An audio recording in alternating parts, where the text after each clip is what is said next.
Today we are going to solve some algebraic questions, polynomials, exponents, and some word problems. Let's start with this word problem. The owner of a pizza mania wants to analyze the profit from her business. It costs her $200 each day for labor and additional $160 per day for rent and utilities. Okay, so now we know that every day she pays $200 plus $160 in the beginning of the day. So she's paying $360 as expenses. Okay, for her average pizza, the ingredients cost $2 and the selling price is $14. Selling price, we can call it revenue. Revenue is revenue is the price of selling to the customer. Okay, and the revenue is equal to price of cost plus profit. Okay, so here we have $2, that is the cost of the pizza, and $14 is her selling price. So the profit is $12. Okay, so let's read the question. Write an algebraic function that models the owner's average cost of each pizza, including the expenditure, based on the number n of pizzas sold. Okay, so the algebraic function will be that express the average cost of each pizza, including the daily expenditure. So we said before that the daily expenditure is $360. Plus, now, each pizza costs her $2, and now she will bake n pizza, okay? So the cost will be 2n. So the choice will be A. The second question is related to this paragraph. How many pizzas does the owner have to sell each day before she starts to earn a profit? Okay. The question is asking about the daily expense for this shop is $360. So how many pizza she have to make to cover just the $360? Okay, all what we do is we know that it costs her $2 for each pizza, and she sells each pizza for $14.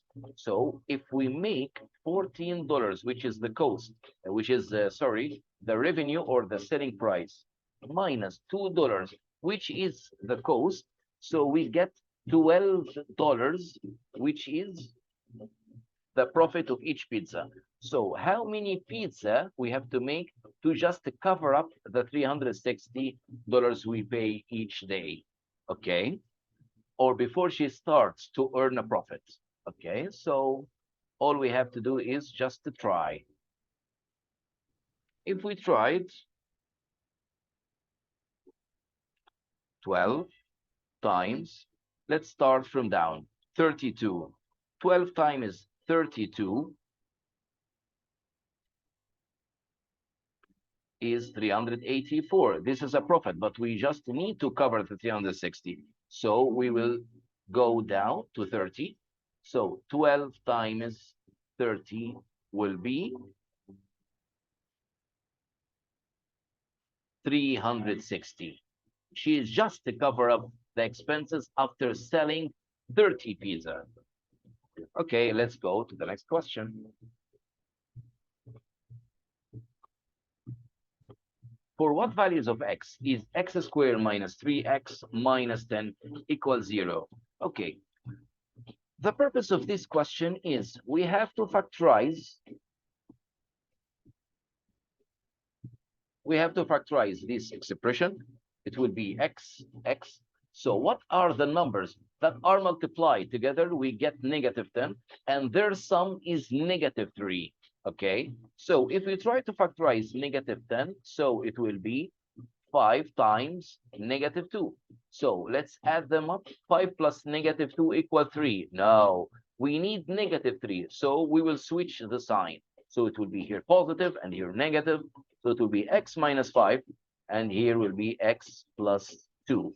Okay, so x will be equal to 5 and x equal to -2. So this is the answer. Okay, let's go through the next question. Here we have two fractions, m/4 equal to m-1/3. So all now yeah, it's very clear that he needs to know the value of m. So first thing, we will cross multiply 3 times m equal 4 times m-1. We have subtraction here, and when we multiply something outside the subtraction, we have to distribute it among the terms. So 4 times m will be 4m, and 4 times -1 will be -4. Great. Okay, so we'll move 4m there. So it will be 3m minus 4m. Of course, most of you know that 3m minus 4m is -m equal -4. So we will cancel negative by negative. So m will be equal to 4. Okay, let's move on to the next question. If x minus y equal -5 and x plus y is equal to 1, so x times y is equal to, this is system of equation, okay? So we can write them like that. X plus y equal to 1. And then we will do elimination. So we will eliminate y or x to get the other element. So we can do plus. Now we will eliminate y by addition because y has has a different sign. So x plus x is 2x. Negative y plus y, 0. So it will be cancelled, equal -5 plus 1 is equal to -4. So x will be equal to -2. Okay. So we will substitute x by -2 in any one. So here -2 plus y equal to 1.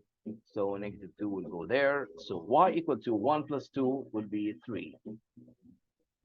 So 3 times -2, which is x times y, it will be -6. It's very easy, very easy question. Okay, let's go to this question. The matrices. How to multiply two matrices together? Okay, let me tell you this.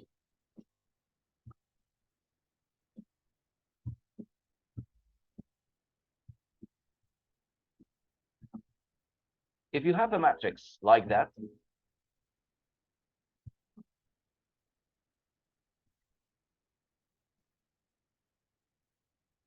and we will multiply it by another matrix. Let's say 5, 1, 6,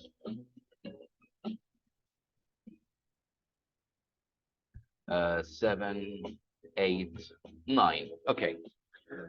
First of all, to know if we can multiply these two matrices or not.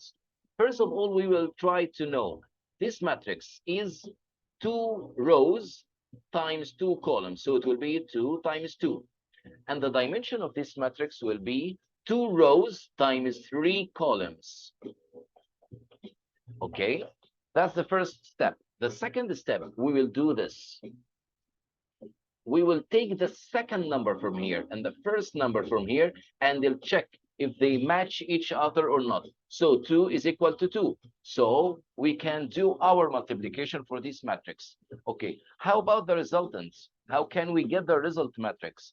The result matrix dimension can be known from the other two numbers.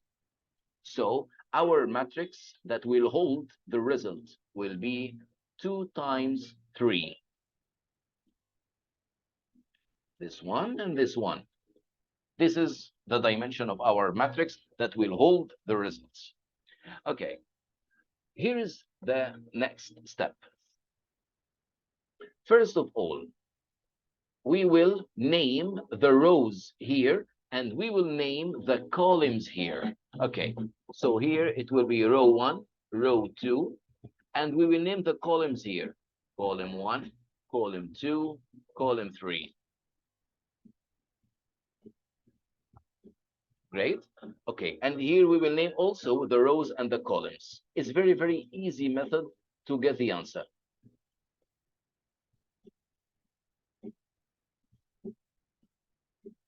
This is like what I did here. We have here 2 rows, so I put here 2 rows. We have here 3 columns, so that's why I put here 3 columns.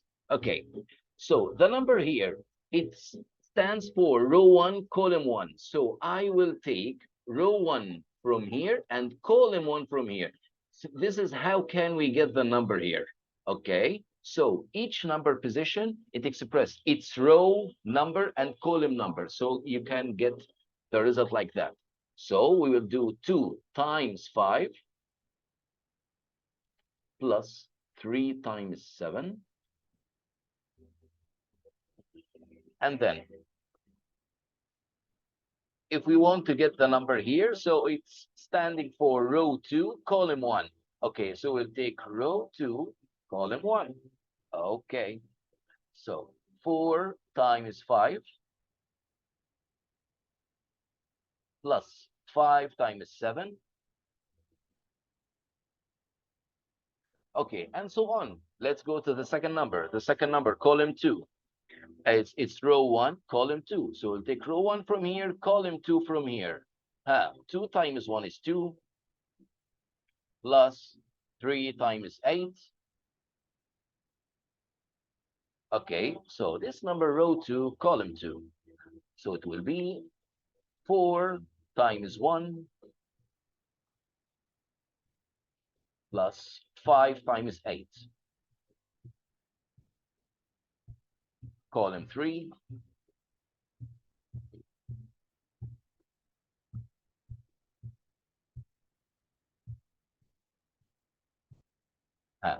This number will be row 1, column 3. Okay, so it will be 2 times 6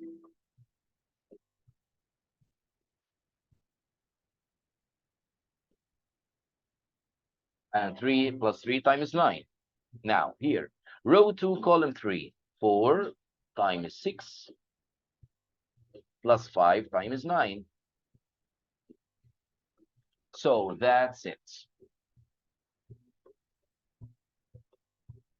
This is how can we get the product of 2 matrices.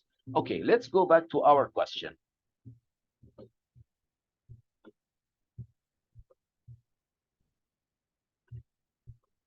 In our question, we need to know just the variable x here. Okay, so the variable x here is row 1, column 1, right? Okay, so I will take from here row 1 and from here column 1. Okay, it's the same method. -1 times 6 plus 2 times 7. Okay, so it will be -6 plus 2 times 7 is 14. So 14 minus 6 will be 8. Next question. Which of the following is a root of -5x plus x squared? Okay, if you want to get the root, it's the same as he asked you about the root, solution, x-intercept, 0. If he told you which of the following is the 0 of this expression, it's the same like x-intercept, like solution, like root. Okay, so first of all, we need to factorize this expression. So it is very obvious that we will take x as a common factor. Okay, so it will look like that, -5 plus x. So we will just common factor like dividing by x here and dividing by x here. -5x over x is -5. X squared divided x will be x. Okay, so the first root will be 0, and the second root will be 5. And this is our answer. Let's move on to the next question.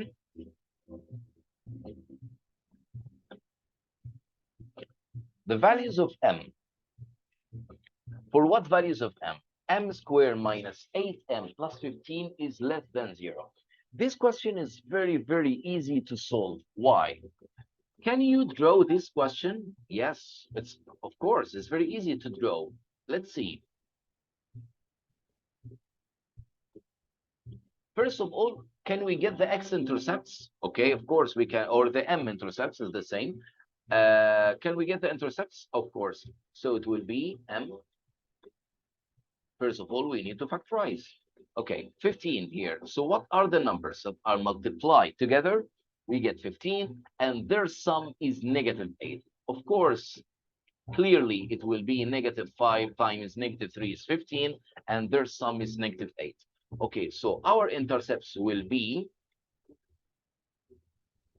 3, 5. Okay, that's great.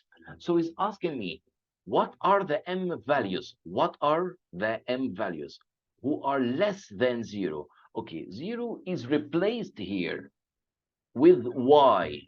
Okay, so he's asking me, what are the values of m that give us y less than 0? Okay, so we can see all of these m's give me y less than 0. Okay, so he just needs this shading. Okay, so it is very, very, very obvious that the m's will be between 3 and 5. So this is our solution.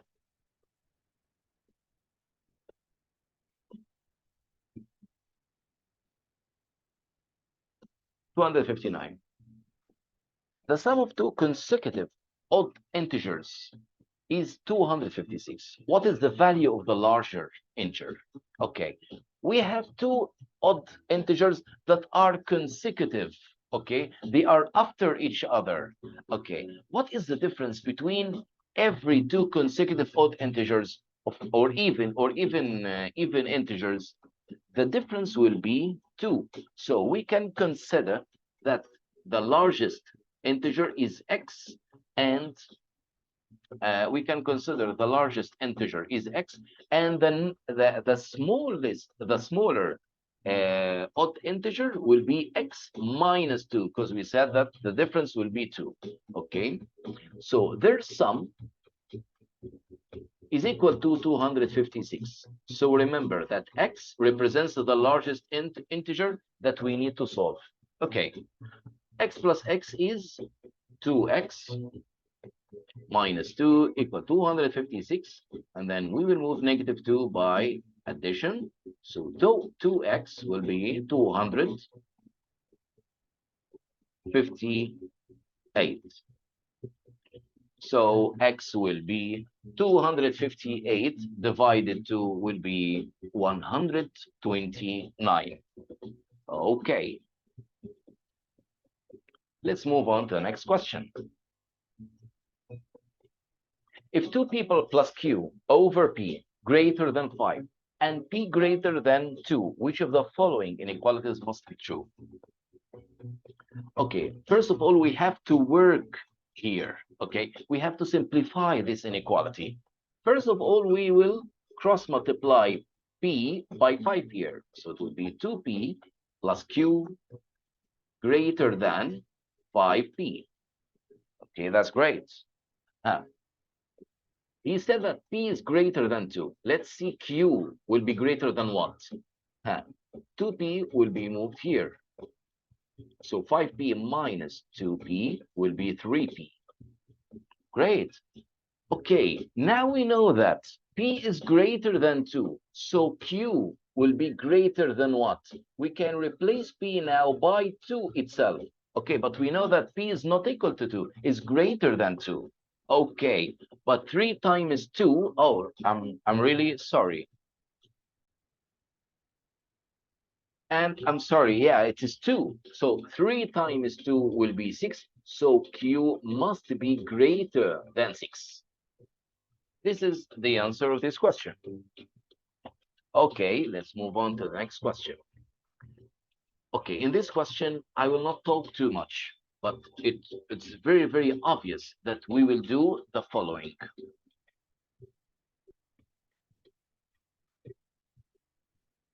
Because you can distribute x among these terms because they are minus and plus each other. So you can distribute the denominator among the numerators, as you see. So it will be x minus 4x plus x. Okay. So x plus x is 2x, and negative 4x plus 2x is negative 2x. Okay. For all values of a and b, which of the following expressions is equivalent to a minus 6 times b plus 4? Okay, so it is very, very obvious that we will distribute, each term will be multiplied each term here.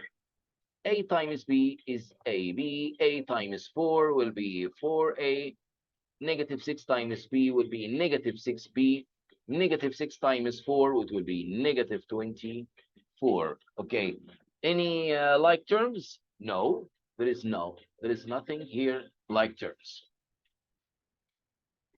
Okay, let's move on. 263. For what values of m and n would the following system of equations have infinite solutions? Okay, before I answer this question, let me tell you this key in answering questions like that.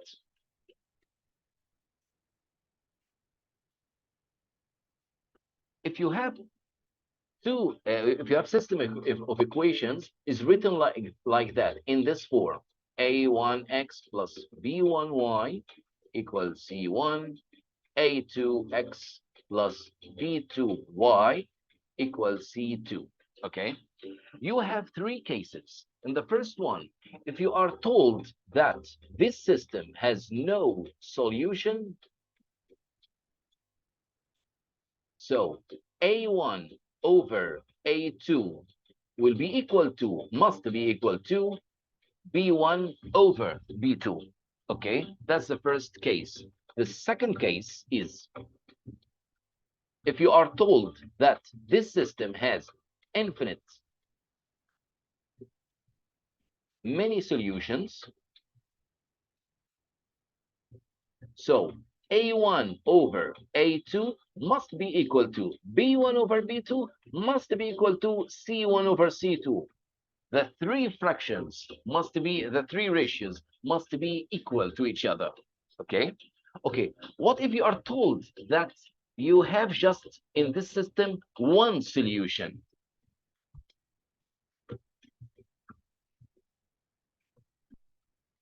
Okay, if you are told that, so a1 over a2 can never be equal to b1 over b2. And how about c1 and c over c2? It doesn't matter. Even a1 over a2 is equal to c1 over c2, or b1 over b2 is equal to c1 over c2. It doesn't matter. But the thing that matters is a1 over a2 must not and can never be equal to b1 over b2. You can take a screenshot. You can pause the screen and take a screenshot and write it down. Okay, I will move on to our question. Moving on. Okay. Here we have negative 3x plus y equal 2 and the mx plus ny equal negative 6. This system have infinite many solutions.